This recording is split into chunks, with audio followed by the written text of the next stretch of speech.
हार्निंग की प्रॉब्लम थी, मुझे सुनने बोलने की भी प्रॉब्लम थी। अच्छा, और ये रैकेट का साइज मेरे साइज के बराबर था। आपकी कद लंबाई के तो वो लंबाई एक ही साइज था, तो उन्होंने बिल्कुल बीच में से काट के, स्कूल की छुट्टियां थी तो उन्होंने कहा कि ठीक है इसको बोलो जाए, मगर ये कि मेक श्योर कि कोर्ट में ना जाए, सिर्फ देखने की हद तक है। Hello and welcome. मैं हूं वसीम अकरम. This show is about all the heroes who've made our country and us proud in the field of sports. So let's see who's our sportsman for today. Jahangir Khan, undoubtedly the greatest athlete the world has ever seen.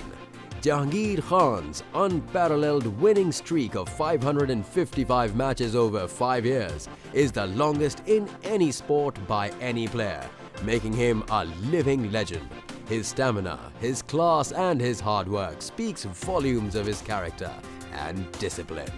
अपनी game से पाकिस्तान को world map पर लाने वाले जहांगीर खान हमारी कौम, नौजवानों और दुनिया भर के एथलीट्स के लिए एक इंस्पिरेशन है.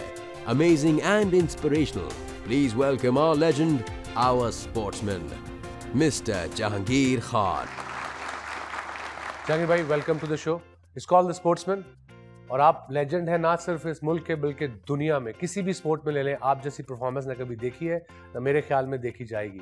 सो it's an honour for us and for this show the sportsman कि आप आए. बहुत बहुत शुक्रिया. स्टार्ट करते हैं आपके अर्ली डेज से, from Peshawar to becoming world open champion and then world's best squash player ever in the history of squash. मैं जब पैदा हुआ था तो मुझे हार्निंग की प्रॉब्लम थी, मुझे सुनने बोलने की भी प्रॉब्लम थी. अच्छा. और ये काफ़ी चीज़ें जो है मैंने मतलब बोलना शुरू किया 8 साल की उम्र में. Okay. जो अमूमन बच्चे 1 साल 2 साल ये तो में बोलना पता शुरू नहीं था. करता है. That's something very new. या तो वो था. फिर मुझे 2 ऑपरेशन हुए हैं हार्निंग के.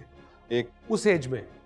As of 5 and age of 12. अच्छा. और उससे पहले डॉक्टर ने ख़ास तौर पे मेरे फादर को कहा था कि देखो हमें पता है कि फैमिली में सारे स्क्वाश खेलते हैं, सारे इस लेवल पे खेल रहे हैं, पर इस बच्चे को कभी करीब ही ना आने देना. या तो इसी पे अमल करते हुए वालिद साहब ने कभी मुझे इस तरफ आने नहीं दिया था. तो फिर कब रुझान आया इस तरफ आपका? वालिद साहब ने मुझे अच्छी तरह याद है, एक रैकेट, मुझे उस वक्त रैकेट का साइज मेरे साइज के बराबर था. आपकी कद लंबाई के तो लंबाई वो के. एक ही साइज था, तो उन्होंने बिल्कुल बीच में से काट के अच्छा. और छोटी सी ग्रिप बना के मुझे दिया हुआ था एज अ टॉय. अच्छा.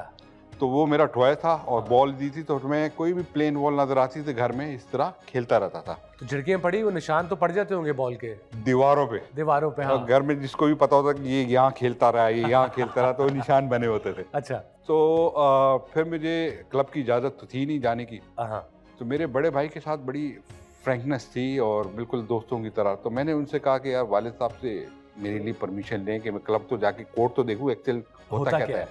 तो मुझे परमिशन मिली जब वन आई वाज 10. अच्छा, तो 10 साल कि स्कूल की छुट्टियां थी, तो उन्होंने कहा कि ठीक है इसको बोलो जाए, मगर ये कि मेक श्योर कि कोर्ट में ना जाए, सिर्फ देखने की हद तक है. ओके. तो वो अपना रैकेट में लेके चला गया. जब मैं वहाँ गया तो वहाँ मेंबर्स को मैं देख रहा था. तो जब वो 1 मिनट की ब्रेक के लिए निकलते थे बाद, हाँ. तो उनका रैकेट, उनका बॉल अंदर ही रहता था. छोड़ जाते थे. फौरन अंदर घुस के अपनी वो शाटें मारता था. तो मेरी वालिद साहब की आदत थी कि वो स्नूकर और बिलियर्ड खेलते थे. अच्छा. तो क्लब के साथ ही एक जगह थी, वो अपने दोस्तों के साथ खेलते. तो वो जब चले जाते तो मैं ये काम करता था. ओके. तो एक दिन मेरे को अच्छी तरह याद है, मैं खेल रहा था किसी मेंबर्स के साथ, मौका मिला मुझे. तो मैं समहाउ देखता हूँ गैलरी में वालिद साहब मेरे खड़े में. अच्छा, देख रहे. तो मेरी तो जान निकल गई. मैंने कहा चलो आज तो हो गया मेरा काम. ठाकुर तो गए. मैंने कहा आज तो हो गया काम. तो मुझे समझ नहीं है कि कोर्ट से बाहर निकलूँ या अंदर रहूँ. अच्छा. समहाउ मैंने मैच खत्म किया. हाँ. बाहर आया तो मैंने कहा बस, मैंने कहा आज तो पैकअप है ये. हाँ. तो उन्होंने मुझे बुलाया कि ये कब से कर रहे हो इस तरह. मैंने कहा ये तो शुरू से ही जब से आया था आहिस्ता आहिस्ता घुस के करता रहा. तो उन्होंने कहा कोई तकलीफ वगैरह तो नहीं होती, क्योंकि उनको पता था मेरी प्रॉब्लम ऑपरेशन हो चुके 8 साल की उम्र में. तो ये प्रॉब्लम थी. Big operation, Honey operation, isn't it? या. तो उस वक्त मेरा ये दूसरा ऑपरेशन नहीं हुआ था, अभी अच्छा. मेरा कंप्लीट नहीं हुआ था. अच्छा. तो मुझे पेन होती थी. अच्छा. तो मैंने कहा अगर ये पेन का मैं बताऊंगा तो ये मना कर भाई बोलेंगे बस कल से नहीं आना तूने. तो मैंने कहा नहीं मुझे कोई प्रॉब्लम नहीं है, मैं सब फर्स्ट क्लास में ये है. तो मैं जब घर गया तो वालिदा को भी उन्होंने बताया. तो उसके बाद मेरा जब ऑपरेशन हुआ सेकंड वाला, तो सेकंड के बाद मैंने पलट के नहीं देखा इस चीज़ को. और अल्लाह का शुक्र है फिर मैं खेलता रहा. Then I played, I remember age of 13 में मैंने कराची जूनियर हो रही थी अंडर 19 की.